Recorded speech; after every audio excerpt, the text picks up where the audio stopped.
A ver, vamos a entrar de lleno en uno de esos debates que de verdad mueven los cimientos de la música mexicana. Una de esas grandes preguntas. Y la pregunta es esa, directa al corazón. Entre dos leyendas absolutas, ¿quién es realmente el artista más grande y representativo de México? Una cuestión monumental.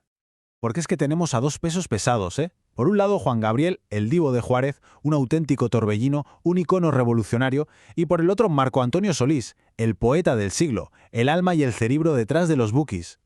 Bueno, para empezar a desgranar esto, qué mejor que ir a los datos puros y duros, a las cifras, porque los números, aunque fríos, a veces cuentan historias increíbles. Y fíjense, porque lo que vemos aquí es fascinante. Son dos formas de dominio totalmente distintas. Juan Gabriel, con más de 150 millones de álbumes, es, sin más, uno de los artistas más vendidos de la historia. Pero ojo a Marco Antonio Solís, con los Bukis. Su gira de reencuentro fue la segunda más lucrativa del mundo. Una auténtica barbaridad. O sea, paremos un segundo a pensar en esta cifra. 350.000 personas. Eso no es un concierto. Eso es paralizar el corazón de una de las ciudades más grandes del planeta en una sola noche. Un poder de convocatoria que, sencillamente, no tiene comparación. Y por otro lado, que tenemos el poderío económico de Marco Antonio Solís y los Bukis. Es que estamos hablando de más de 5 millones de dólares de media por ciudad. Para que nos hagamos una idea, los únicos que facturaron más ese año fueron los Rolling Stones. Casi nada.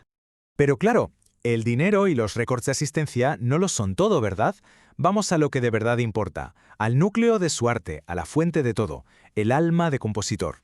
Y aquí, bueno, es que lo de Juan Gabriel es de otro planeta. Más de 1.800 canciones registradas. No es que escribiera mucho, es que construyó la banda sonora de varias generaciones.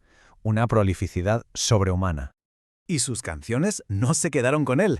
Es que fíjense la lista de gente que ha cantado sus temas. Desde su gran musa, Rocío Dúrcal, a leyendas como José José, pasando por gigantes del rock como Maná o de la salsa como Marc Anthony. Su genio no tenía fronteras. Marco Antonio Solís, en cambio, lo que hizo fue otra cosa. Fue como un arquitecto de un sonido completamente nuevo.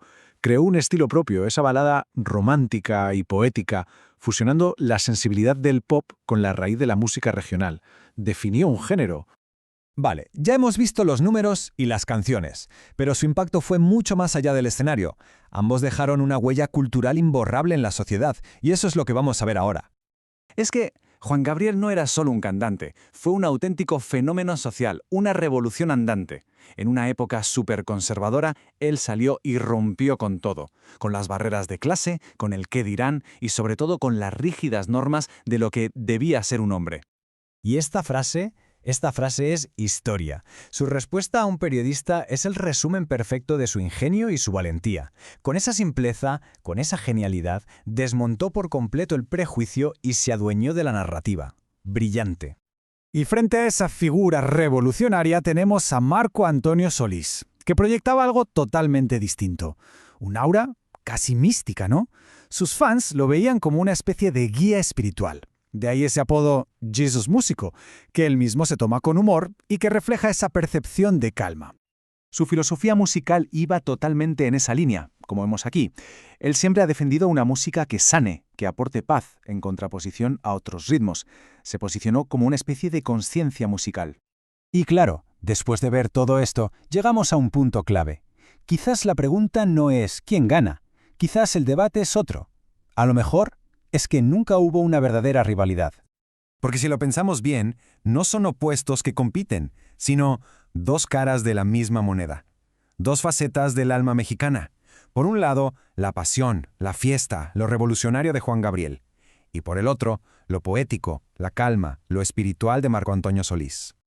Así que, al final, lo que tenemos son dos gigantes, dos pilares que sostienen la cultura mexicana y la proyectan al mundo entero. Cada uno a su manera, ¿sí? Pero juntos, como símbolos monumentales. Y esto nos lleva a la reflexión final. En lugar de buscar un único ganador, un único rey, ¿no será que el alma de un país es tan grande, tan rica y tan compleja que necesita a más de un titán para contar su historia completa?